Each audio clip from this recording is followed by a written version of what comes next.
truth is the most convincing story that maps onto reality, and that's why the central narrative is falling apart. Right now in the United States, people should not be walking around with masks. We must see the central narrative for the fiction that it is. We are Americans. While elections are sometimes messy, this was a secure election. The founders began the fight for human liberty and self-governance, and it's up to us to finish the job. I'll tell you what, we are in a truth emergency right now. This is the end game.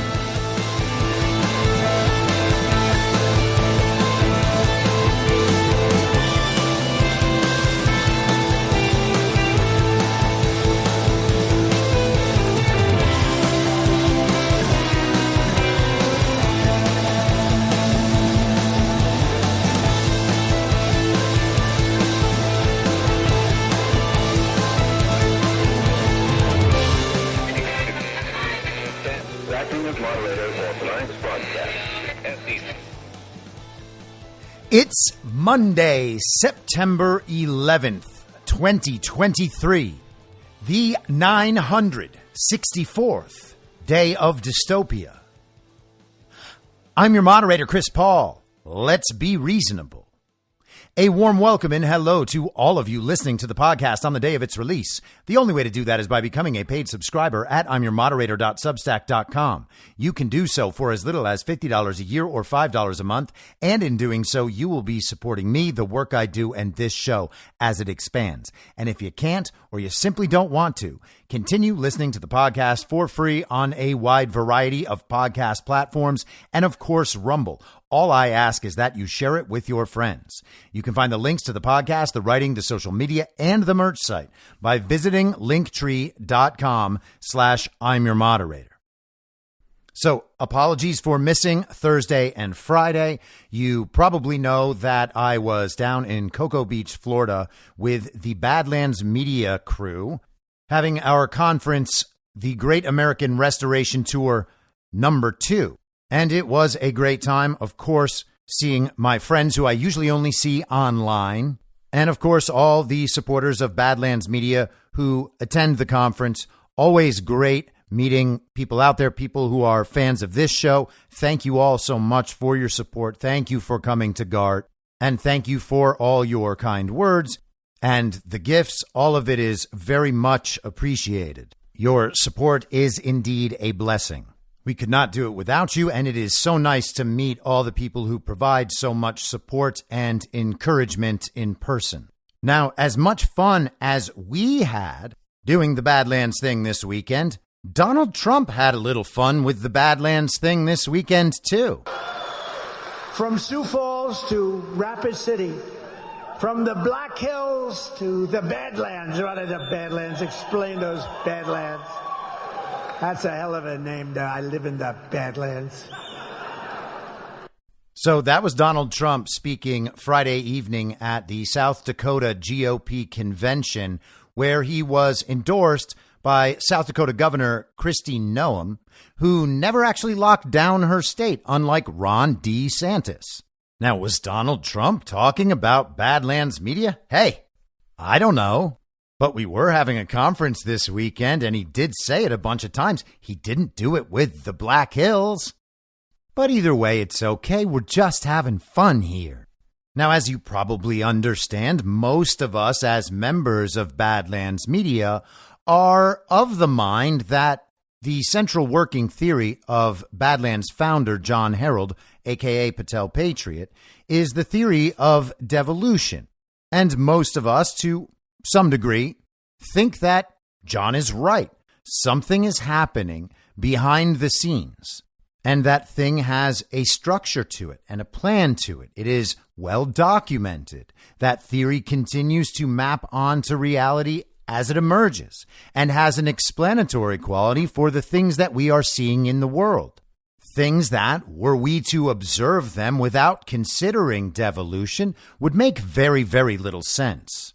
And as time has progressed over the last few years of this emerging dystopia under the fake and illegitimate president, we have more and more of those events that are pretty much completely unexplainable without considering that there is indeed something else going on. And it's also becoming much easier to recognize those things. Now, to the standard issue villager, absolutely none of this is possible. It is all a deranged fever dream, a conspiracy theory straight from the mind of the collective MAGAverse, where everyone is absolutely nuts, so stupid, so deranged. This is why they're obsessed with Cheeto Jesus, the orange savior, Donald Trump. They're all in a cult. They're all in a cult. They're very, very emotional about the cult. They call us cultists all the time. They tell us that Trump created this very deadly vaccine because, of course, in their world, a president, in fact, makes vaccines. And vaccines that come out while he is not president are still his responsibility. And vaccines that he doesn't force anyone to take are still his responsibility. Because these people, of course, are liars and are ignoring all the obvious facts because they want to have someone to blame for their own personal decisions. Or they want to use this thing as a weapon to destroy Trump because none of their other tactics have worked. They always seem to forget, of course, that we were the people least likely to take it, even though we are supposedly the members of the cult. To these people, something going on behind the scenes with some structure and some form and some planning by Donald Trump is impossible. And everything they learn from the television and from mass media, that's reality. No matter how many times those sources of information lie to them, that's reality. They can spend 3 years around the intellectual kids table, learning on censored social media platforms, and their understanding of reality is reality. Everyone else is crazy. All of those people analyzing all the information rather than just that which they were allowed to see. Those are the crazy people who haven't considered other ideas. Those are the cultists.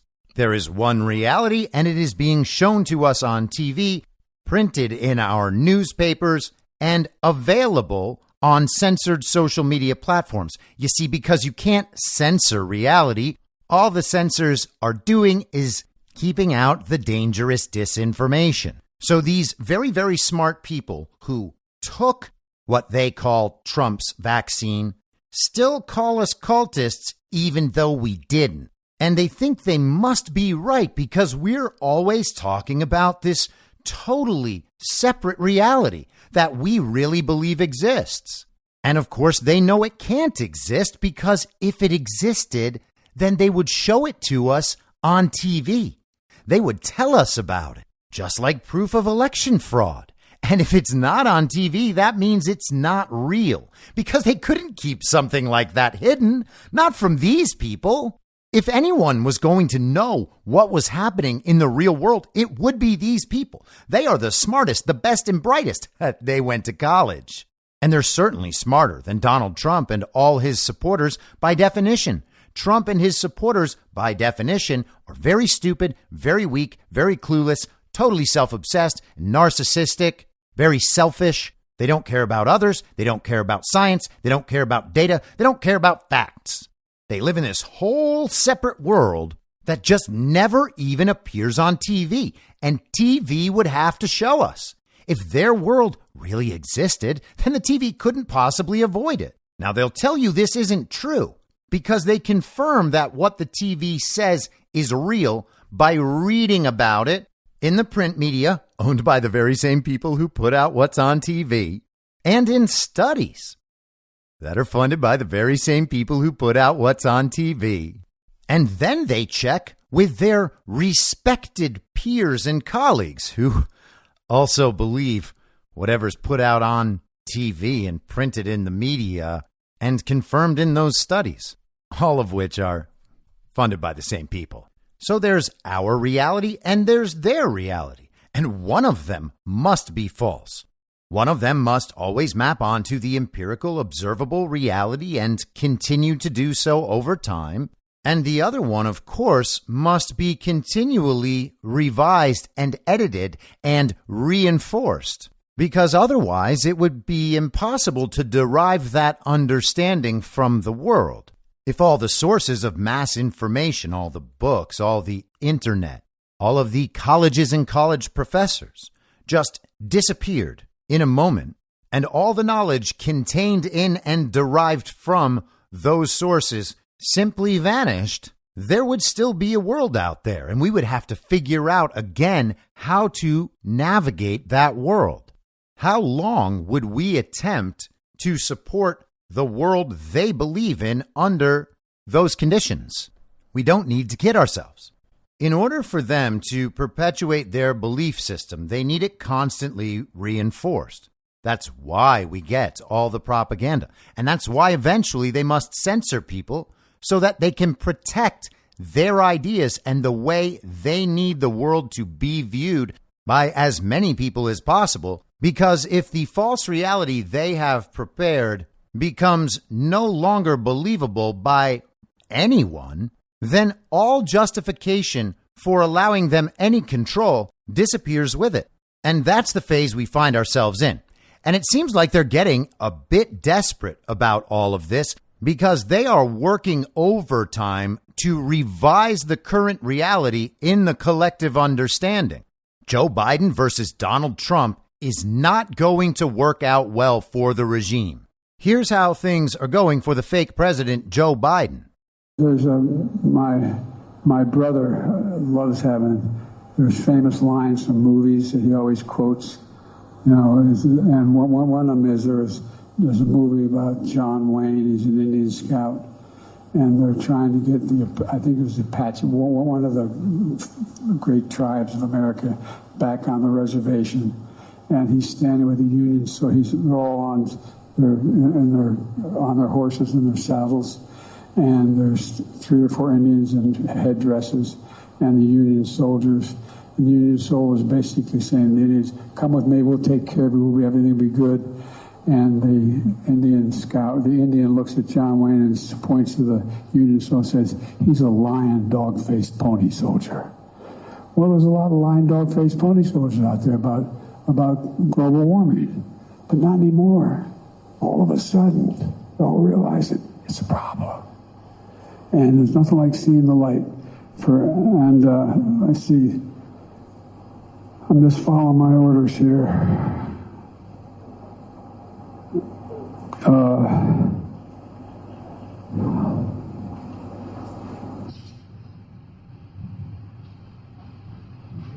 Staff, is there anybody haven't spoken to? No, I ain't calling on you. I'm calling on, I said there are 5 questions. Anita from VOA. So Joe Biden is in Vietnam for the G20 summit. He somehow found himself explaining lying dog-faced pony soldiers. Then he said he's just following orders, tries to figure out which 5 media members he's supposed to call on. And when they begin shouting questions, he yells at them and tries to figure out from his staffers who he's actually supposed to talk to. Whose orders is Joe Biden following? Now, Trump has said countless times he is a Manchurian candidate. Certainly that's true. Certainly it's true that he was unelected. There is no way in the world that Joe Biden received anywhere near 81 million real lawful American votes. That's not possible. Now, maybe he is just making a self-deprecating joke about how thoroughly he is handled by his staffers. I think that's a rather charitable interpretation. I'm giving the fake president the benefit of the doubt here. That is not something to brag about. The reason they would be handling him like that is because he's incapable of doing it himself. Joe Biden, as quote-unquote president, is unable to guide his own actions and navigate his own press conferences. He is also doing all that to make the claim that people no longer doubt the science of climate change. Everyone around Joe is on board with the climate change agenda. That's what the fake president is trying to communicate to the world. CNN summed up Joe Biden's trip to the G20 and Vietnam with 5 takeaways, and I just want to touch on some highlights here. He praised the G20 statement on Ukraine. Here's how CNN describes it. U.S. praises G20 statement on Ukraine even if it's softer than hoped. The eventual compromise statement amounted to a coup for the summit's host, Indian Prime Minister Narendra Modi, but still reflected a position far softer than those the United States and its Western allies have adopted individually. So a major BRICS nation, the second most populous nation in the world, gets its way, and the evil twin faction of the United States gets nothing. Support for the quote-unquote Ukraine war around the world is vanishing. All states must refrain from the threat or use of force to seek territorial acquisition, the declaration read, without explicitly singling out Russia for its invasion. The document also stated opposition to the use of nuclear weapons and highlighted the economic effects of the war. National Security Advisor Jake Sullivan said the G20 statement includes a set of consequential paragraphs on the war in Ukraine, and from our perspective, it does a very good job of standing up for the principle that states cannot use force to seek territorial acquisition. That would be like a sign on the front of the convenience store that says, "Please don't steal our stuff." Still, the language differed from last year's G20 declaration, which stated, quote, most members strongly condemned the war in Ukraine. Russia, as a member of the G20, would have to agree on any consensus statement on Ukraine. Russia and China had resisted stronger language in the final statement, making any kind of agreement difficult. No G20 summit has concluded without a joint declaration of some type. Ukraine's foreign ministry spokesperson Oleg Nikolenko criticized the declaration. Ukraine is grateful to its partners who tried to include strong wording in the text, he wrote on Facebook. At the same time, the G20 has nothing to be proud of in the part about Russia's aggression against Ukraine. Obviously, the participation of the Ukrainian side would have allowed the participants to better understand the situation. The principle of nothing about Ukraine without Ukraine remains as key as ever. So Ukraine is not involved in these decisions, and the global West, who are supporting Ukraine, didn't get their way because China and Russia and India said no. So how about that for the balance of power? Now, Putin and Xi did not bother attending their little summit, and in their absence, the fake president tried to pitch a new global regime plan as an alternative to China's Belt and Road. This should be understood as the global regime losing their ability to control geopolitical affairs. CNN writes the plans could potentially transform global trade and directly challenge China's own sprawling overseas development initiative known as the Belt and Road, which has poured billions of dollars into infrastructure projects each year. While the project will include building integrated infrastructure, the president said it was, quote, far from just laying tracks, end quote. Speaking with a group of global leaders that included the UK, Japan, and the UAE. It's about creating jobs, increasing trade, strengthening supply chains, boosting connectivity, laying foundations that will strengthen commerce and food security for people across multiple countries, Biden said. This is a game-changing regional investment and huge steps forward. So we're going to give more money to foreign countries to convince their corrupt leaders to do what we want instead of what China wants. We must preserve the liberal world order. The U.S. says the Belt and Road Initiative uses coercive lending practices for infrastructure projects in developing countries, an accusation Beijing has repeatedly denied. Biden's proposals on World Bank reform similarly aim to offer a better deal to emerging economies. So again, they're trying to control the other nations of the world through these so-called investments and financial manipulations, while those other countries are trying to join BRICS because they don't want anything to do with this regime. CNN notes that Biden was trying to form a closer relationship with Vietnam, obviously as a proxy to balance China because they're about to lose their whole thing in Taiwan. Or perhaps they already have. And then, of course, even CNN had to highlight the bit of audio I played earlier because that's something so bad and disgraceful that it can't simply be ignored. They have to do damage control on something like that and provide a story about what Biden really meant. They didn't bother mentioning the part about Biden saying that he was just following his orders, but they did note that the fake press secretary, Karine Jean-Pierre, stepped up to the mic to say, "Thank you, everybody. This ends the press conference." But not before Biden had taken his 5 questions and announced, I tell you what, I don't know about you, but I'm going to bed. So that version of reality is collapsing.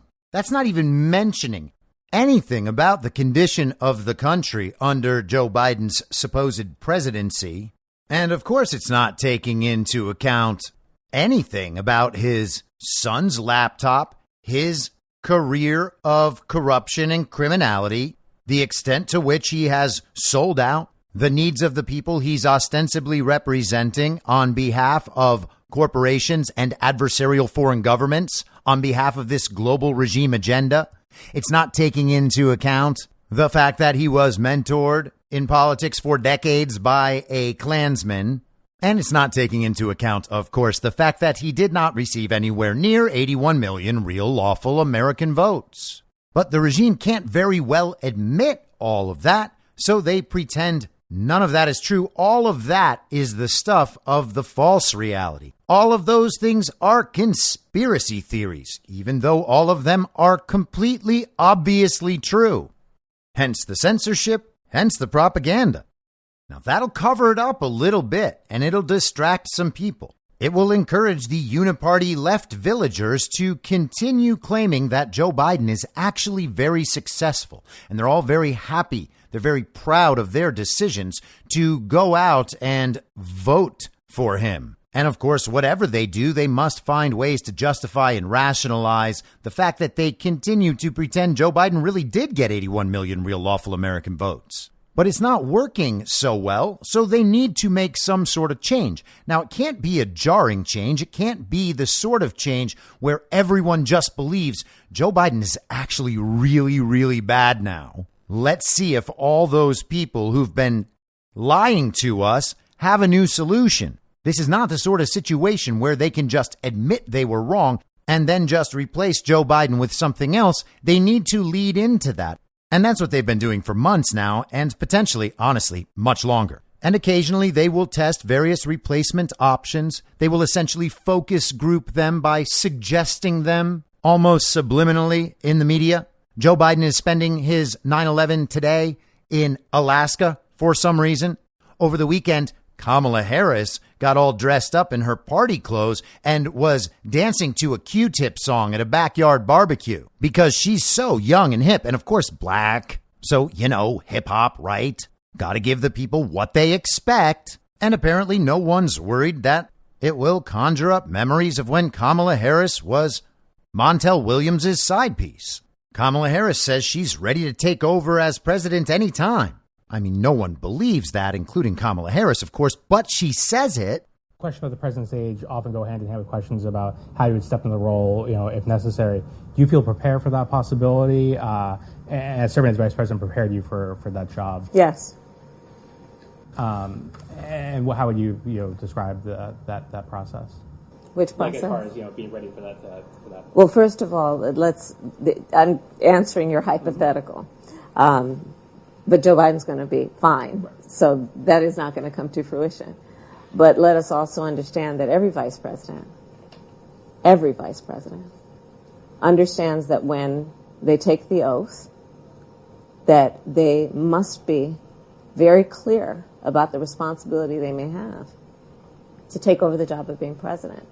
I am no different. She's just answering a hypothetical. Joe Biden is going to be fine, and she is so ready. And the look on her face is also like, oh my God, I can't believe you're asking me that question. I thought I told you guys specifically not to ask that and put me on the spot about that. But now that you're asking, of course I'm ready. Damn, that was so annoying. I even annoyed myself. So we got Kamala as a possible option. They mentioned people like Gretchen Whitmer and the communist Chris Christie in Illinois, J.B. Pritzker. And there are, of course, rumors about Big Mike. But it's not time for that yet. Right now, it's time for Gavin Newsom. He made an appearance on NBC's Meet the Press this weekend with Sleepy Eyes Chuck Todd, who is now going to finally have a chance to rest because his run at Meet the Press is ending. As you may have heard, after 9 years and more than 430 broadcasts, today is my final Sunday in the moderator chair. To say that this has been the honor and privilege of my lifetime is an understatement. This is simply the pinnacle of political journalism and something my younger self never imagined. The pinnacle of political journalism. Chuck Todd has reached the mountaintop, and at the top of the mountain, it was Chuck Todd.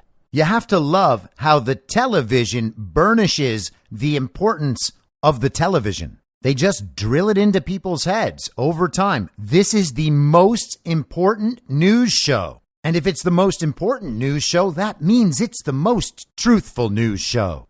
Truth be told, watching Meet the Press is all anyone needs to understand what's really happening in the world. But as part of Chuck Todd's farewell tour, he needs to be part of Gavin Newsom's Hello Tour. Here is the corrupt and illegitimate governor of California. Let me start. It was about a year ago where right after the Dobbs decision, you very publicly, and I'll quote you, you're like, where's my party? Yeah. Where's the Democratic Party? Yeah. We're a year later. Do you have that same sort of lack of focus and leadership? Do you sense it nationally? The opposite.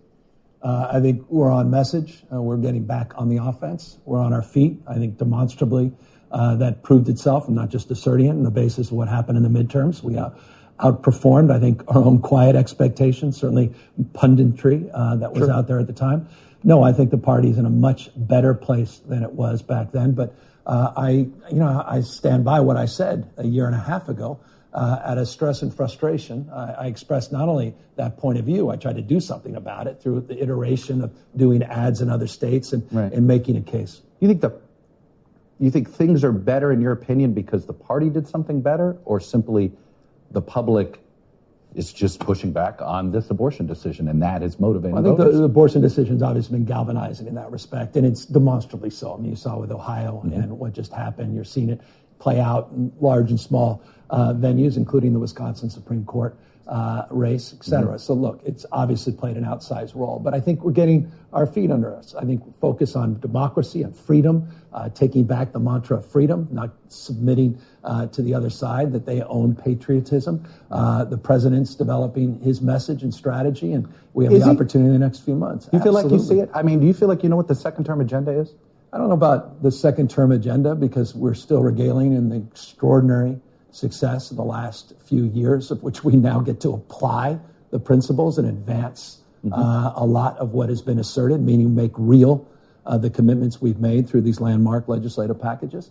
But beyond that, I think the fundamental messaging has improved.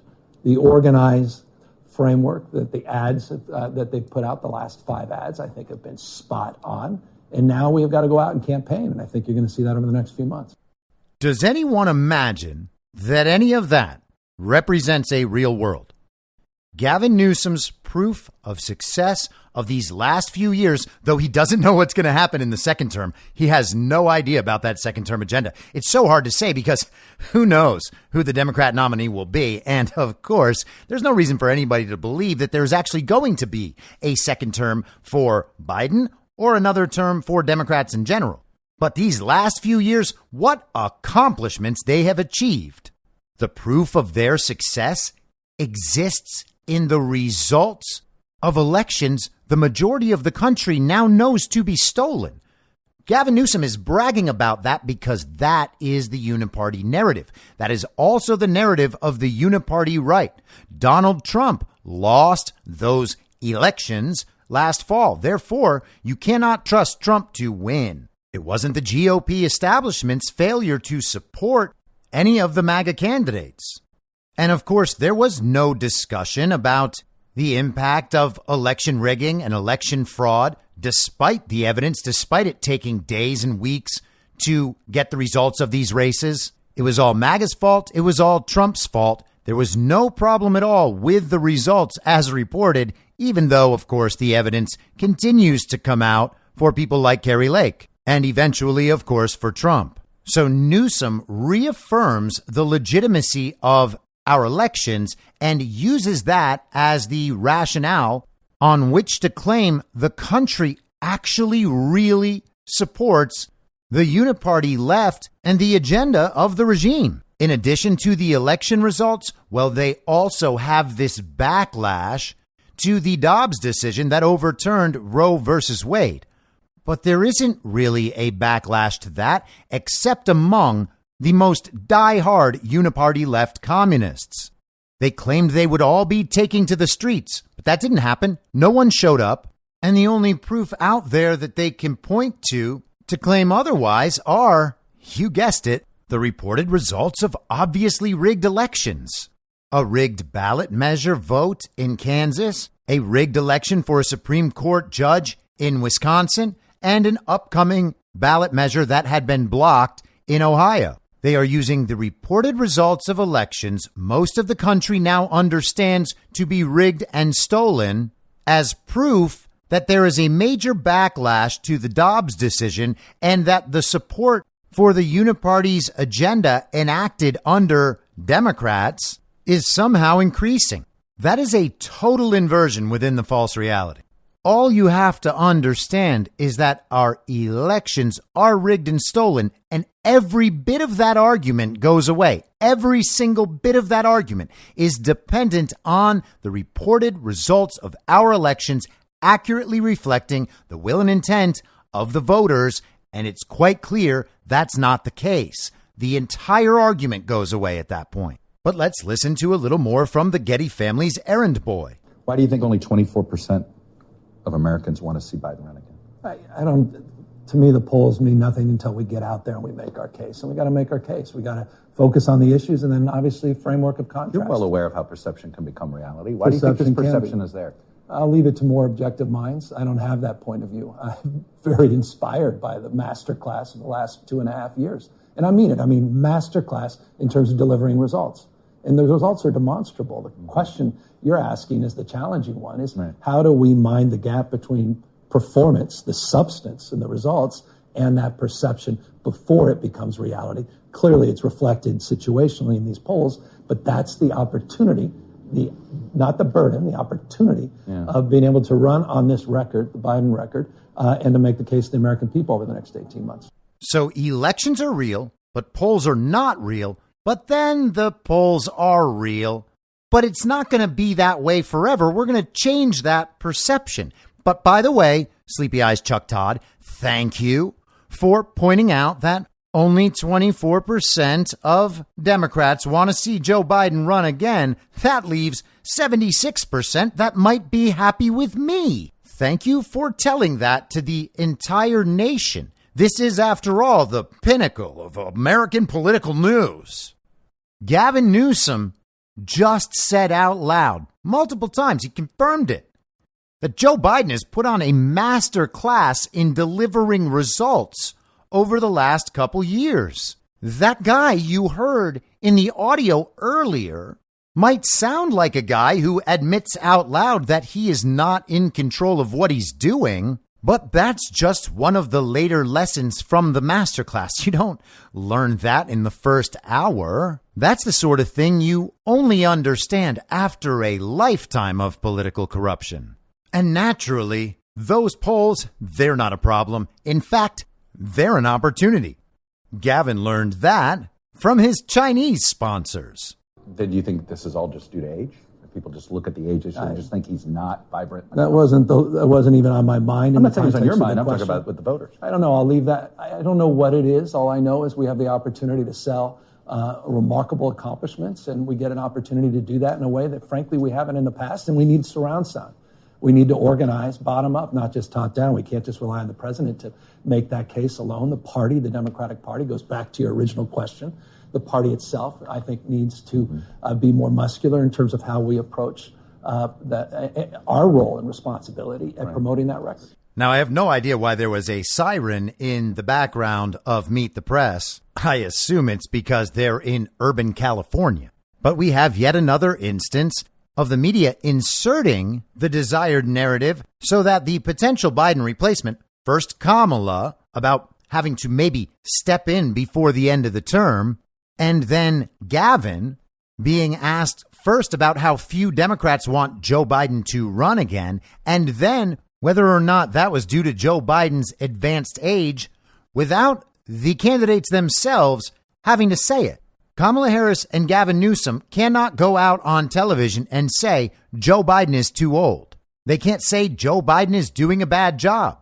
They can't say that Democrat voters may have good reason not to want this quote unquote president to run again. Doesn't that kind of tell you that maybe Gavin is lying when he claims that this fake administration has actually got this incredible record of accomplishment to run on? Democrat voters don't even believe that. They're not trying to give Joe Biden an extended vacation, thinking that he doesn't spend nearly enough time on the beach. Oh, yeah, he's done such a great job that he deserves to just vacation for the rest of his life. But that's what we're being fed, because that's what the Uniparty needs. The Uniparty knows it has to get rid of Joe Biden. No one in the world a year from now is going to believe that Joe Biden could actually win an election, especially not with people's eyes on it. 2020 was hard enough, and already more than 2/3 of the country doesn't believe Joe Biden actually won. Everybody talks about how they got away with it and they covered it up. No, they didn't. If that was the case, no one would realize. Instead, pretty much everybody knows Trump won. There are plenty of people who will still deny it for various reasons, but people understand that that election didn't work out right. There are more people today who understand that our elections are regularly rigged and stolen than the number who understood it right after the election of 2020. That means that the narrative and the collective belief is flowing in one direction, and it's not the one they want. They need to replace Joe Biden, but not only that, they need to make the argument that someone of that age should not be president so that they can go after Donald Trump for it. And this is true of the Uniparty left and the Uniparty right. The Ron DeSantis supporters online will show you that. You can pay attention to them for an hour, and you'll find out that Trump is just too old. I've mentioned this dynamic quite a few times right now. They are trying to set up a Gavin Newsom versus Rig D Meatball contest. That's what it's supposed to look like. Gavin Newsom on one side, Ron DeSantis on the other side. Oh, they're going to battle it out. What debates they will have. In fact, they've already tried to schedule debates for these two men, even though one of them is destroying his entire career in a fake primary and the other one isn't, quote unquote, running at all. They tried to promote this narrative just a couple weeks ago. They were going to compare and contrast how these two totally opposing governors were going to handle hurricanes in their state. And that didn't work. But they can't give up because beyond that, there is only the abyss. Now, the Rob Disaster campaign has been going on for well over 10 months now. He officially announced 4 months ago, but there was a 6-month plus shadow campaign going on before that. And all his comms people online brought out their terrible arguments for Ron, each one of them somehow, amazingly, a combination of all three: stupid, dishonest, and immoral. Every argument they made.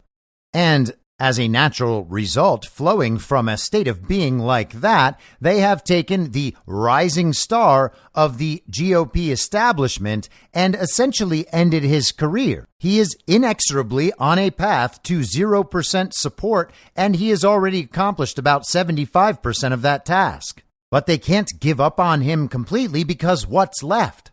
Well, they're trying to sell us other options. They had Glenn Youngkin, the so-called governor of Virginia, on for the hour on Fox News Sunday. They are trying to elevate him. They are seeing if the days of Glenn may well be upon us. And in order for Glenn to seem important heading into his big day on television, they ran glowing reports about how Glenn pardoned a man named Scott Thomas Smith, who had been convicted of obstruction of justice and disorderly conduct after being forcibly removed from a school board meeting where he was taking the school board to task for their handling of his daughter's sexual assault by a boy in a skirt in the girls' bathroom at a Loudoun County high school. Now, there is absolutely no justification for that man to have ever been arrested, and something should have been done long before now, but it seems like they were saving it for Glenn's big moment. why not kick off the days of Glenn like this? Especially because it allows the uniparty right to attempt to draw a contrast with Trump in his handling of January 6th detainees, as if Donald Trump is, quote unquote, still president. And as if those people on the uniparty right have any place to speak about any of that, while they were all helping cover up the election fraud that led to Americans showing up at the Capitol on January 6th in the first place. All of these people are pretending that they are the saviors of all of those people who were there specifically to stand up to the uniparty. Now, you might remember that all of this was the basis for Glenn Youngkin's campaign for governor in Virginia in 2021. He ran on his DeSantis-esque uniparty right, firm opposition to wokeness. For whatever reason, all of these people believe it is their highest calling, even though all of them are far more woke than MAGA and Donald Trump, and it's not even close. You also might remember that before Glenn Youngkin's quote-unquote election, where he overcame the career Democrat Party Clinton stooge and political hack Terry McAuliffe, basically the Virginia model of Charlie Crist, who Ron just defeated by so much, I called that it would be a 51-49 win, the old Dominion-style victory, because the uniparty needed a win by the uniparty right to support the idea that the elections are not, in fact, stolen by Democrats. And to this day, standard issue villagers on the uniparty left and the uniparty right believe that is the claim, that the Democrat Party steals elections. That's not the claim. The claim is that the uniparty steals elections. They don't care if uniparty members have little R's next to their name or little D's next to their name. They assign them those letters in some states. They care about their hold on power as it is derived from the system of election rigging that they oversee. They care that the uniparty stays in power. Doesn't matter if they're red or blue or on the uniparty left or on the uniparty right. It only matters that the uniparty stays in power and that all of the people out there continue to believe in the legitimacy of the elections, because if no one fixes the elections, the uniparty stays in power forever. That's why they designed the system this way. Now, I'm glad that that man in Loudoun County got a pardon. But the timing is not a coincidence, and you gotta wonder if Glenn could have done this earlier. Why didn't he? This was a perfect story to lead into the days of Glenn. Let's go ahead and put him on Fox News for an hour on Sunday and show the nation that he could be the next great hope for the uniparty right. The Donald Trump version of Trump Light, Ron DeSantis, didn't work. The Obama version of Trump Light seems like he might accidentally be playing for the wrong team. The Kamala Harris version of Trump Light, well, they're going to push her, but there's not a lot of appetite right now for globalist neocons. So why not try the Mitt Romney version of Trump Light? And that's where we are now. You cannot have Biden versus Trump. We're told that the country doesn't want that. We have to move on. We have to move forward. That's what we're sold all the time. And to the extent that the country still believes what's on television, some portion of the country probably does believe that. The truly devout and degenerate communists don't like Joe Biden because they view him as a neocon, and relative to them, I guess he is. Some of the uniparty left doesn't want Joe Biden because Joe Biden is embarrassing to them. And ultimately, they know that he is corrupt and didn't win. They want someone else in there so they don't have to face those facts. But it can't be Robert F. Kennedy Jr. It can't be him because he's a conspiracy theorist. At the same time, the uniparty right, they have to get rid of Donald Trump, and they're running out of arguments that would justify something like that. So they're just going to keep pushing these lines. Look, we got to get over Joe Biden, but at the same time, we also got to get over Donald Trump. We just can't have this thing again. We just can't have it. We just can't have it. Doesn't matter that Donald Trump kept us out of wars and had a booming economy. Our feelings were hurt the entire time, and that's just not going to work for us. Ultimately, their feelings are the most important, and you can ask them when they vote why they voted, and they will tell you, I just can't get behind a man like Donald Trump. I know that I am smart and courageous. I have the strength to make the important decisions, and Donald Trump is none of those things. Therefore, I'm going to judge him on all of those qualities so that I can feel better about myself. And I'm going to make a much more mature decision because I am a mature, very serious, very adult intellectual. Consider the total inversion within the false reality that would lead someone to believe that their emotional reaction to the TV's portrayal of a person is a smart and justifiable metric upon which to choose a president. But that's where we are. It can't be Biden, so it also can't be Trump. And the uniparty left and right get to come together in agreement that both of these men are no good. This is the compromise they make to each other. Hey, if you guys get rid of Joe Biden, we'll get rid of Donald Trump, and then we can just battle it out with our guys. This is really what they're going for. Now, a bunch of these uniparty right candidates went to a college football game this weekend, Iowa and Iowa State. And there were all sorts of videos and pictures coming out to give us a sense of the response to the various candidates. Now, Donald Trump went there and was greeted as a conquering hero. Just hundreds, maybe thousands of people cheering for him as he walked around the stadium. There was a picture that went viral of some man with both arms raised in the air, giving Trump the middle finger, double-fisted, while Trump was behind the glass of one of the luxury boxes at the stadium. And all of the rigged meatball supporters sent this wide around the internet, despite the fact that it's not a real picture. There are other pictures taken of that man from farther away. The picture that's going around makes it look like that man is about 3 feet in front of Donald Trump, flipping him off. But instead, he's like 15 rows down from that box and clearly flipping off people who are standing on a walkway above the box that Trump is in, all of whom are dressed in black as fans of the University of Iowa. The man flipping them off is in maroon because he's a supporter of Iowa State. But again, reality doesn't benefit the narrative of these people, so they don't care that the picture doesn't at all show what they're claiming it shows. There is video of Ron walking around this little tent with his stream of never back down supporters behind him, all 30 or 40 of them. And then you have Donald Trump walking through a stadium concourse with his security detail in tow and raucous cheering from everyone who's witnessing it. One would think that if the stadium full of people actually disliked Donald Trump, something like that would not be possible. And if they really loved Ron, we would see videos proving that to be true. Instead, it's the complete and total opposite. You can actually hear a woman on the video of Ron walking through this tent area saying, "This is what stupid looks like." Now, people have a tendency to dismiss this sort of thing and say, well, they're just at a football game. Nobody really cares. It's not like a big, important decision. Hey, bro, let's focus on policy. Yeah, well, sure. Okay, let's totally focus on policy and pretend that none of this reflects what's happening in the real world. Let's pretend that optics like this don't matter.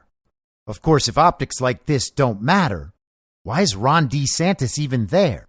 Trump understands that the optics matter, and Ron's entire team has spent the weekend trying to create a fictional world where the optics were actually better for Ron. Of course, that didn't work because there's not really anyone out there who's still supporting Ron.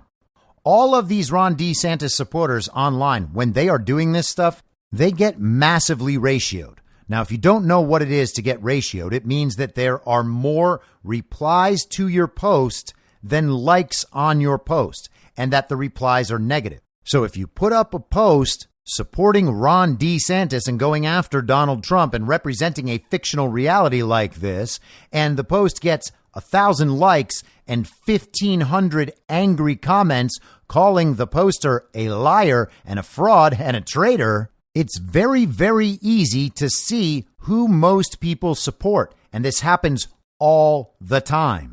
All of Ron's online supporters routinely get ratioed to the moon. And worse than that, of course, is the fact that they are still posting this picture despite people knowing already that the picture itself is quite obviously misleading, if not actually doctored. But Trump didn't just attend the game. And I mentioned this during our live Devolution Power Hour on Saturday night, not only to draw out the contrast with Donald Trump's competitors, but also to draw out the contrast between the Uniparty's narrative about these indictments and the fact that the indictments are total bullshit. It's interesting that Trump is like so indicted, and he's he's also at a college football game today and like popping into a frat house, coming out and like flipping burgers to the cheers of thousands of people, throwing footballs just for fun. That's panic, Chris. But he's very, very indicted. I mean, honestly, can we focus on the real world out there? If Donald Trump is in grave danger as a result of these indictments, why is he just flying on his jet around to college football games, going into fraternity houses, coming out, helping people barbecue, and then chucking footballs around to the cheering crowd? Does he seem concerned? Of course not. And do all those people out there, including those young people, those college kids, do they all hate Donald Trump? No, they sure don't. Isn't that strange? And I have no doubt, by the way, that there are some college kids at Iowa State and Iowa and probably every other college in the country who genuinely do hate Donald Trump because of what they've seen on television. And I would just ask you to consider for a moment the mindset of people like that who get to witness all of their classmates cheering loudly for the man they hate. You got to remember, all these people think that they represent a massive and dominant majority and that Trump support in the country, oh, it's just this delusional fringe, which represents like, 20 or 30% of the country. Like maybe it's half the Republican Party, but the Republican Party is only like half of the U.S. So therefore, almost nobody supports Trump, and they are all dumb people and white people and uneducated hicks. Well, no. Sorry, commies. That's not true. And sorry, Ron people. It's not true. You've believed these things for 8 years now, that everybody hates Donald Trump, that Trump is stupid and weak and self-obsessed. He's reckless. All these things. They're not true. You get shown over and over again that not only are they not true, but they can't be true, and you don't care because you still want to seem smart and strong, courageous. Trump became president and was a good president, and that's not something you can do if you're a self-obsessed, reckless dummy. At some point, that whole narrative is going to collapse and disappear. In fact, for most people, it already has. So what does it mean for the people who still believe that? What does it mean for people to still get upset about Donald Trump's words and his tweets? Oh my God, he went after Kayleigh McEnany. What does that even mean? Remember people getting upset about that? As if Kayleigh McEnany was their wife or their little sister or something? Oh, but I know he's so immature. Oh, he's so immature. What we need is to get the adults back in the room. You know, those adults like Rigby Meatball who don't even care that Joe Biden is pretending to be president despite not getting anywhere near 81 million real lawful American votes. Ron DeSantis didn't do anything about that. And now he ignores it completely when he's not denying it. But I guess that's what you do if you're one of the adults in the room. In fact, doing what you're told by the Uniparty is how you become one of the adults in the room. And not doing what you're told by the Uniparty is what gets you so punished. But these presidential primary political events are not the only examples of the false reality that has been opened before us. Yesterday on X, formerly Twitter, the journalist Glenn Greenwald tweeted an article from The Guardian with the headline, Lula says Putin can attend next year's G20 in Rio without fear of arrest. We don't need to go through this whole thing, but just a few paragraphs here. Vladimir Putin can attend next year's G20 summit in Rio de Janeiro without fear of arrest, the Brazilian president, Luiz Inácio Lula da Silva, has said as he took leadership of the forum. Speaking at this year's meeting in Delhi, Lula, who has controversially tried to position himself as a peacemaker between Moscow and Kyiv, said the Russian president would be welcome to attend the November 2024 event. What I can tell you is that if I'm Brazil's president, and if he comes to Brazil, there's no reason he'll be arrested, the left-winger told the Indian news group First Post. The International Criminal Court issued a warrant for Putin's arrest for alleged war crimes in March 2023, just over a year after Russia's invasion of Ukraine.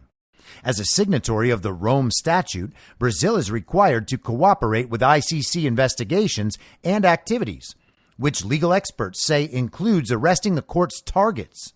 Putin skipped last month's BRICS summit in South Africa, a decision widely attributed to the fact that it has signed up to the same charter. Lula, however, indicated Putin would be welcome at the Rio summit, where he said visitors would find an atmosphere of peace. Challenged over the fact that Brazil was a signatory to the ICC charter, Lula replied, he won't be arrested. Lula's policy of not taking a clear side in the Ukraine war, which has claimed tens of thousands of lives, has irked many Western leaders. Washington has accused him of uncritically parroting Russian and Chinese propaganda. Ukrainian officials have urged Lula to visit their countries to witness Russian aggression up close. Now, you'll remember that the CIA director under the illegitimate president, a man named William Burns, was traveling to Brazil to help fortify their election. And you'll remember that their machine-based election produced an impossible outcome in the runoff between Lula and Bolsonaro. Bolsonaro was leading by a wide amount, and I said at that moment, this is going to end with a 51-49 Lula win. How do I do it? Oh, it's a mystery. And then there was a January 6th parallel staged in Brazil, just as it was staged in Washington, D.C. I have said many times that Lula is Brazil's Joe Biden. He was clearly installed, and he clearly does not have much control because he is going against the needs of the global regime in nearly every scenario. Brazil obviously represents the B in BRICS, and despite Lula's complicity with the global regime, he is not helping out in the regime's proxy war in Ukraine. He is also going against the global regime and the International Criminal Court in refusing to arrest Vladimir Putin. Now, he also said, if I am president, which we can imagine as rhetorical, but it's not necessarily rhetorical. And regardless, it's an odd thing to put in there. What is Lula expecting to change between now and next fall? It's almost like the entire thing is fake. And I naturally pointed this out to Glenn Greenwald in his comments. I said it's like Lula isn't even in charge and is just Brazil's Joe Biden.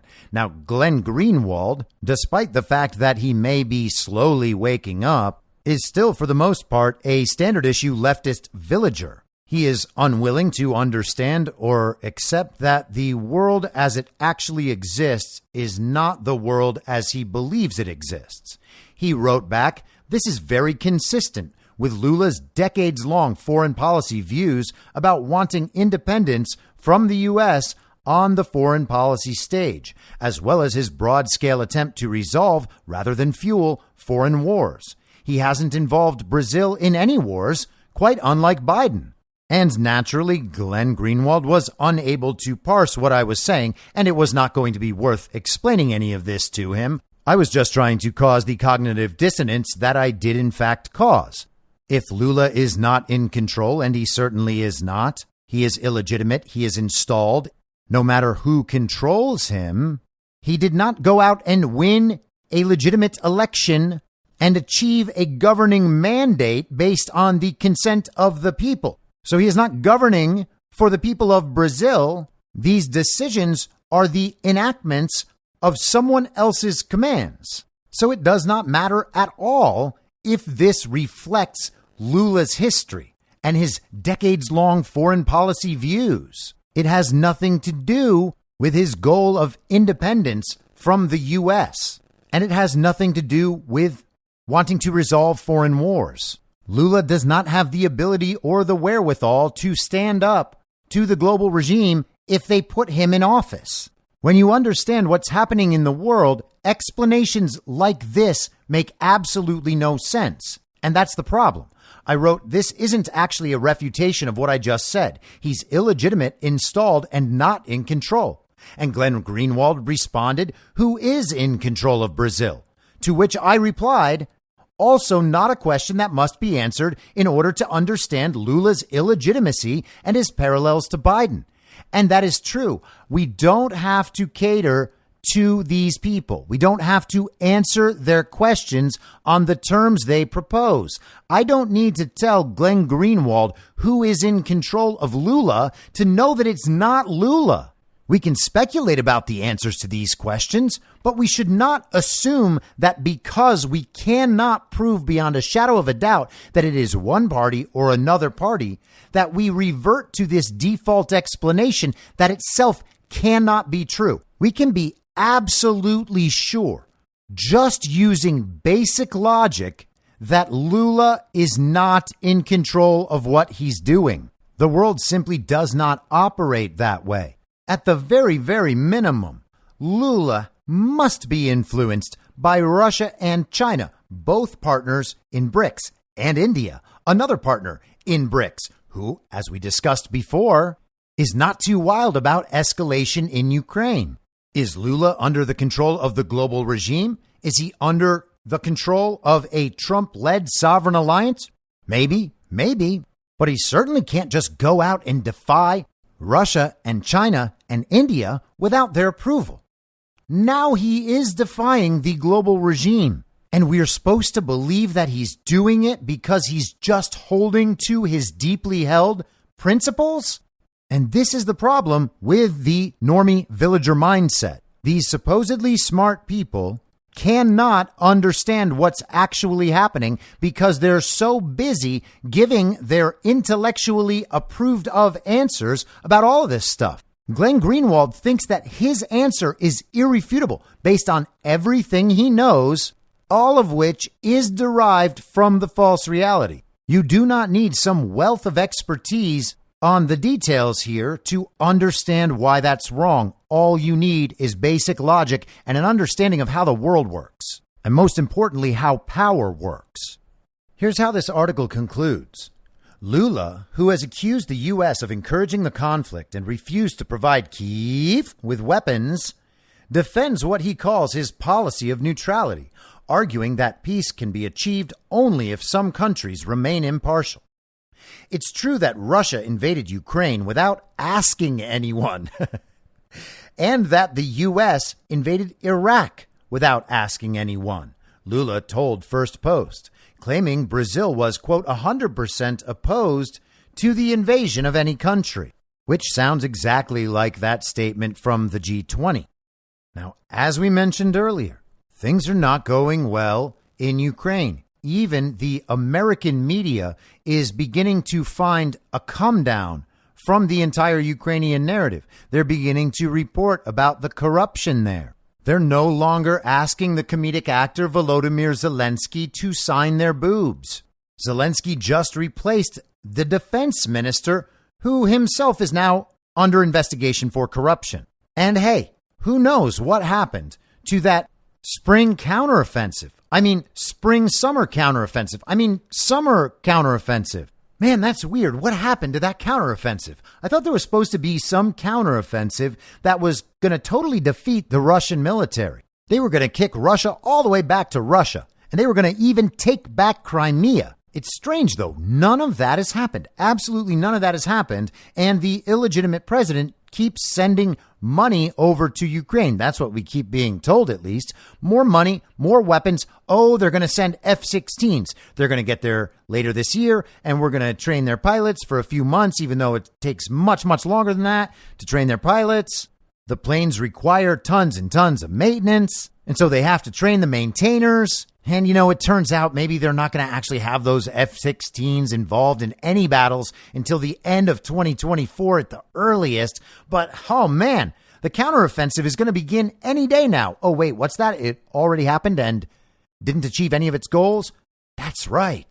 In fact, I remember when all their war plans were leaked online. What is happening to that whole Ukraine thing? It sounds like an abject failure. But hey, at least the fake president reunified the NATO allies, right? What a big success that was. We are respected again on the world stage. And then on Friday, we were blessed with this absolute gem from CNN. How am I in this war? New Musk biography offers fresh details about the billionaire's Ukraine dilemma.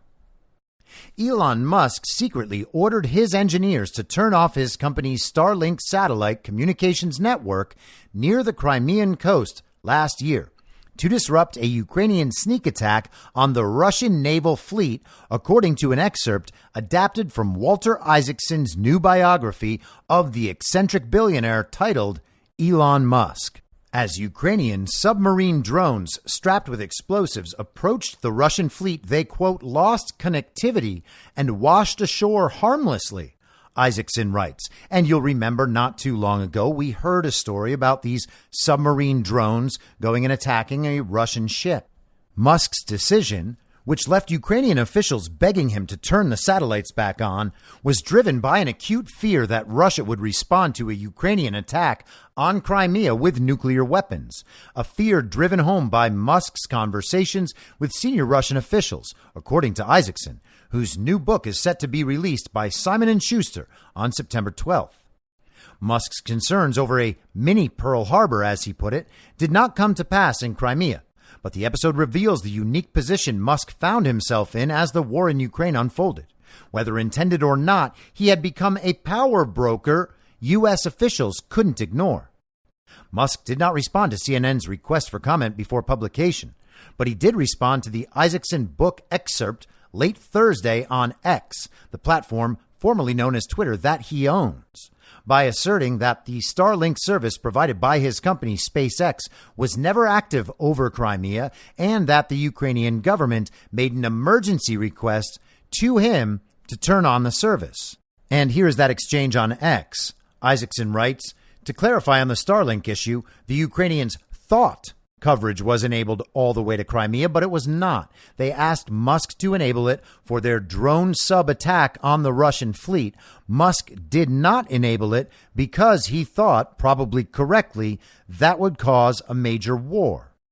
Elon Musk responded in a quote tweet, writing, "Much appreciated, Walter. The onus is meaningfully different if I refuse to act upon a request from Ukraine versus made a deliberate change to Starlink to thwart Ukraine. At no point did I or anyone at SpaceX promise coverage over Crimea. Moreover, our terms of service clearly prohibit Starlink for offensive military action, as we are a civilian system, so they were again asking for something that was expressly prohibited." Oh, yeah, it was going to violate the terms of service. I see.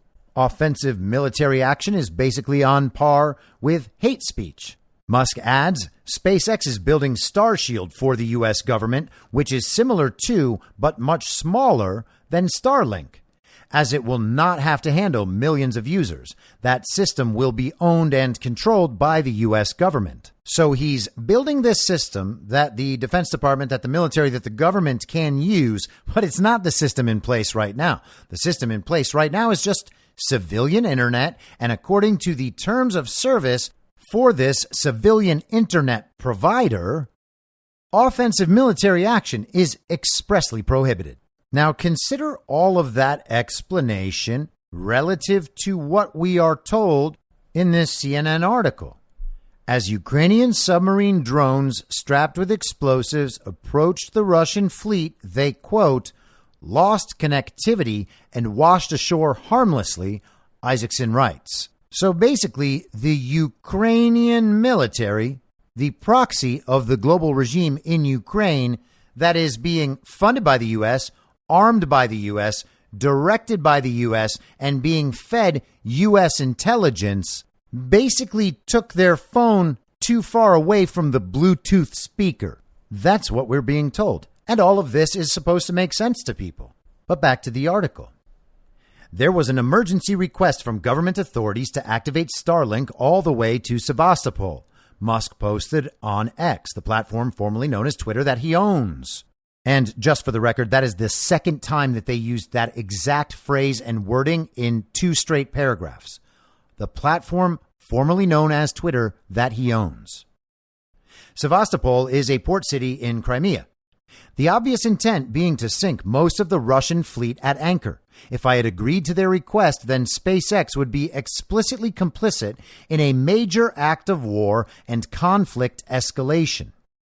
The new book from Isaacson, the author of acclaimed biographies of Steve Jobs and Albert Einstein, provides fresh insights into Musk and how his existential dread of sparking a wider war drove him to spurn Ukrainian requests for Starlink systems they could use to attack the Russians. After Russia disrupted Ukraine's communication systems just before its full-scale invasion in February 2022, Musk agreed to provide Ukraine with millions of dollars of SpaceX-made Starlink satellite terminals, which became crucial to Ukraine's military operations. Even as cellular phone and internet networks had been destroyed, the Starlink terminals allowed Ukraine to fight and stay connected. But once Ukraine began to use Starlink terminals for offensive attacks against Russia, Musk started to second-guess that decision. So wait a second, I thought it was expressly prohibited in the terms of service to use Starlink for offensive military attacks by state actors against state actors. But this is saying that Ukraine had begun to do it. So they violated the terms of service and then Elon Musk kicked them off the platform, essentially? Basically like us when we pointed out that it was obvious that masks don't work? Well, okay. But wait a second, this gets even more preposterous. How am I in this war? Musk asks Isaacson. Starlink was not meant to be involved in wars. It was so people can watch Netflix and chill and get online for school and do good, peaceful things, not drone strikes. And, Elon Musk is hilarious. That's hilarious. Starlink was for Netflix and chill, for people to do good, peaceful things, not drone strikes. Musk was soon on the phone with President Joe Biden's national security advisor, Jake Sullivan, the chairman of the Joint Chiefs, General Mark Milley, and the Russian ambassador to the U.S. to address anxieties from Washington, D.C. to Moscow, writes Isaacson. Meanwhile, Mikhailo Fedorov, a deputy prime minister of Ukraine, was pleading with Musk to restore connectivity for the submarine drones by telling Musk about their capabilities in a text message, according to Isaacson. I just want you, the person who is changing the world through technology, to know this, Fedorov told Musk. SpaceX did not reply to CNN's request for comment. Now, there's a bit of this article left, but I think it's worth it because this is not only quite informative, but also ridiculously funny in its utter absurdity. Musk, the CEO of electric car maker Tesla and private space exploration firm SpaceX, replied that he was impressed with the design of submarine drones, but that he wouldn't turn satellite coverage back on for Crimea because Ukraine, quote, is now going too far and inviting strategic defeat, according to Isaacson. So he was doing it to help Russia, he was doing it to avoid a nuclear war, and he's also doing it to help Ukraine. Okay. The uncharted territory that Ukrainian and U.S. officials were in, relying on the charity of an unpredictable billionaire for battlefield communications, also led to a standoff over who would pay for the Starlink terminals last fall. SpaceX had spent tens of millions of its own money sending the satellite equipment to Ukraine, according to Musk. And the company told the Pentagon that they wouldn't continue to foot the bill for the satellite gear, as CNN first reported last October. Wait, October? Isn't that right around the time this whole incident was said to have happened? And isn't that when people like Alexander Vindman were freaking out about Elon Musk taking over Twitter and then Elon Musk turning off the communications capabilities for Ukraine's military after having already supplied the communications infrastructure for Ukraine's military? Why didn't Ukraine's military have a communications infrastructure prior to being given Starlink by Elon Musk? All of this is just getting a bit hard to understand. Now, we know that it's one of the global regime's things to turn off communications For the citizens of countries, I wonder if that had anything to do with Elon Musk providing these Starlink satellites that he then turned off when they needed them the most. And isn't it strange that there was that massive freakout last year led by people like Alexander Vindman, basically about all of this, but they never mentioned any of these parts about how it thwarted their attack that was going to start a much, much bigger war? Gosh, it's so strange. It's like they're lying to us about something. After CNN's reporting, Musk reversed course, tweeting, "The hell with it. We'll just keep funding Ukraine government for free." Gwynne Shotwell, Musk's president at SpaceX, was livid at Musk's reversal, according to Isaacson. The Pentagon had a $145 million check ready to hand to me, literally. Isaacson quotes Shotwell as saying, "Then Elon succumbed to the bullshit on Twitter and to the haters at the Pentagon who leaked the story." That's Gwynne Shotwell, the president of SpaceX. But SpaceX was eventually able to work out a deal with the U.S. and European governments to pay for another 100,000 new satellite dishes to Ukraine at the beginning of 2023, according to Isaacson. Wait, 100,000 new satellite dishes? That's a whole lot of Starlink receivers. Does each individual soldier get their own? Starlink's importance in the war hasn't waned. Last week, the U.S. and its Five Eyes allies accused Russian hackers of targeting Ukrainian commanders' battlefield communications. The Russians' malicious code was designed to intercept data sent to Starlink satellites, according to the Ukrainians. And that right there makes it sound like something horrible is about to come out, and they are preparing to blame it on Elon Musk and the Russians. It's worth noting that the fake president Joe Biden handed over all of the Five Eyes intelligence to China at the beginning of the conflict, and China handed all of that over to Russia at the beginning of the conflict. But we are meant to imagine that none of that affected the outcome of this war, and it sounds like soon we will be told it's all Elon's fault because he was colluding with Russia. Now let's take a second and just review something that Kash Patel said on Fox News at some point last year. When I was over at DOD, we gave this guy... That's Department of Defense. Yeah, sorry. Or DOD. Yeah. He is doing some cool stuff in space and everything. He's doing a ton of stuff that you would think is so global. He is literally launching this thing called SatLink, which almost no one knows about, but he's been building for 5 years. Wow. Which is free Wi-Fi for the world. Which is amazing. The world. It's going to change everything. And there again, no one's talking about, you think the Democrats would be championing this, like, oh, I can be in Central Sahara, Africa and get Wi-Fi on my $3 million phone. Yeah. You know, but they're not. And if you've actually watched one of these satellite link uploads, it's like a string of pearls being dropped in the night sky. It's really cool. I mean, we're all paying for it. This is why he's so rich. DOD's biggest, like, contractor is Elon Musk. That's right. Oh, very interesting. I just learned something I didn't. I'll never get hired from him now. Can you edit that out? Now, you gotta love Kash Patel because he speaks in a way that he drops all of these incredible nuggets of information into something that just seems fun and casual. And if you're not paying attention and you don't have ears to hear something like this, you might miss it completely. He's just joking around.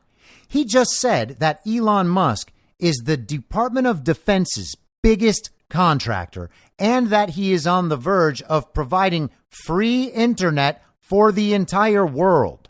And what else do we know about Elon Musk? Well, he has been somehow allowed to buy for $44 billion the most powerful information weapon in the history of mankind. The digital public square, Elon Musk has purchased that for $44 billion from billionaires already who were using it to shift financial markets, overthrow governments, and control the collective belief of humankind. He gave the billionaires $44 billion, and they were like, yeah, sure, I guess we don't need that as much as we need $44 billion to add to our other billions of dollars. Then the guy is being paid by the DOD to set up free internet from the sky for the whole world. Then he has Tesla that's doing work on AI to create self-driving cars and a connected energy supply system throughout the entire country. new batteries and all these charging stations that are just going to be for electric cars and never for anything else. We're going to have electric cars everywhere, even though everybody by now knows that's not the case. He blasts rocket ships and satellites into outer space. He owns a company that digs massive tunnels and also makes flamethrowers, apparently. So that guy, who is the biggest contractor of the Defense Department and was so under Donald Trump, made his own decision as a private businessman to make the decision that prevented a Ukrainian attack on Russian ships that would have escalated the war, and somehow is still the Defense Department's biggest contractor, despite Joe Biden being a real, legitimate president who is the commander-in-chief of the military for real, uniting the NATO allies around Ukraine to defend the global regime's proxy state in Ukraine. That Joe Biden, the real legitimate president and commander-in-chief, has not removed Elon Musk's Defense Department funding or taken him off any of these projects. We are told that he quite literally went rogue and made his own decision as a private businessman that disrupted the proxy war in Ukraine, and nothing was done. This is a year ago, and nothing was done. The very real, very legitimate president didn't alert the country to the problem posed by this rogue businessman who was determining the course of world history while making jokes about Netflix. He didn't bother mentioning any of that, while it is quite obvious that they all want Elon Musk destroyed for how he's handling Twitter, now X. How is it possible? And of course, it's not possible. It makes absolutely no sense. The standard issue uniparty villagers online are going absolutely crazy, arguing the details of this complete and total fiction. And hey, maybe that conversation is worthwhile. Maybe at their level of retardation along this particular timeline, they need to have these discussions to understand that private businessmen may indeed acquire too much power at some point. Maybe that lesson needs to be learned by these standard issue villagers. I guess I'm ultimately glad that the conversation is happening, but that's not real. What's real is that if Joe Biden is president and commander-in-chief and some private businessman who's a Defense Department contractor is usurping presidential authority on military matters, something would have to be done. Something would have to change. That situation would not be sustainable. Elon Musk has more power than the president of the United States and the commander-in-chief of the U.S. military. That is what we are supposed to believe in order to swallow this story. And that, my friends, doesn't make any sense at all. And despite that, the standard issue villagers have not stopped pretending it's true, because that's not their thing. They're not really capable of thinking for themselves. And because of that, they're not really capable of suggesting that the world may not be the way everyone watching TV thinks it is. There are, in fact, two realities. They just happen to live in the false one. In the empirical, observable reality, Joe Biden and his counterparts are not in control. Joe Biden is not a legitimate president. He is not president in any real way, as I have said the entire time. It is shocking to me to be able to lay all of this out for 3 straight years and then hear from people, well, yeah, okay, but there's no evidence. Really? All of this is evidence. This is absolutely evidence that Joe Biden is not wielding the power and authority of his ostensible office. Joe Biden is shot. He's gone. What they really mean is that the TV hasn't told us yet that you are correct. And the TV hasn't even told us that you're someone we're allowed to listen to. Therefore, all of these things that you say are just false. This is all a conspiracy theory from the dumb, addled MAGA brain. Joe Biden is president. He's very, very with it. And despite people like Gavin Newsom and Big Mike and Kamala Harris suggesting that maybe Joe Biden's not that thing, he's still that thing. But if he's not that thing, then we need to change the paradigm completely. So we're going to give you a new Democrat and a new Republican, and you're just going to be satisfied with those. And that'll be our compromise reality. But there are no terms on which we will ever agree that Donald Trump is any part of the future in our reality. It just can't happen. We just can't allow it. Why not? Well, because if Donald Trump does that, then their whole reality falls apart. And if they begin to observe the empirical reality as it exists and begin to think logically inside their very tiny standard issue villager child brains, well, then the whole thing falls apart. And what are you supposed to say at that point? Sorry, I guess. Now, before we go, I just want to add in Donald Trump's presidential statement from today about the 22-year anniversary of 9/11. No one who lived through the horror of the September 11th terrorist attacks can ever forget the agony and the anguish of that terrible day. It was a terrible day. The images of dark plumes of smoke billowing over lower Manhattan, the Pentagon, and a field of Pennsylvania, such a beautiful field, are seared into our minds forever. We will never forget.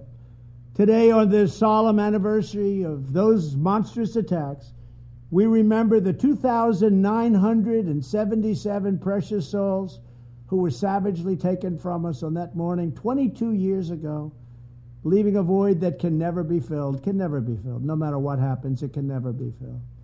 We will say a prayer for each of the beautiful families they left behind, whose pain is beyond comprehension. What they've gone through is not even believable. We honor the firefighters, the great New York PD, the police department, what great people they are. They are so great.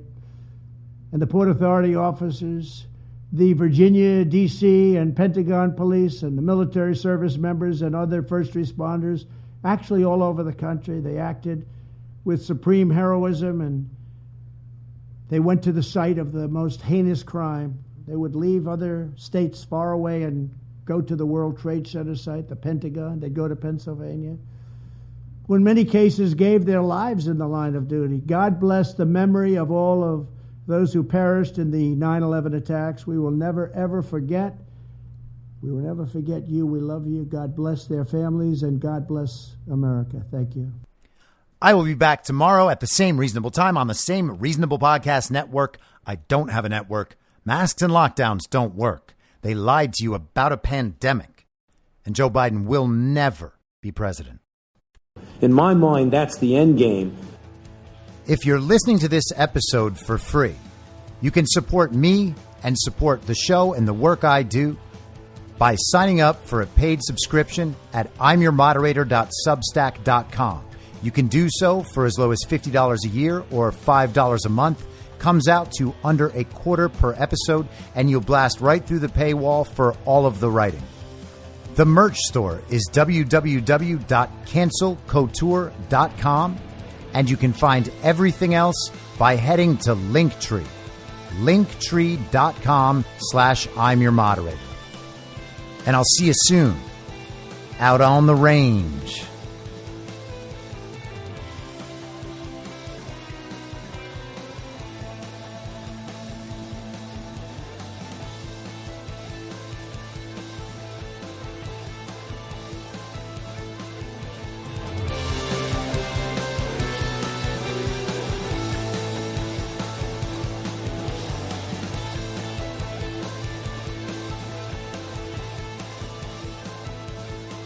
It's happening!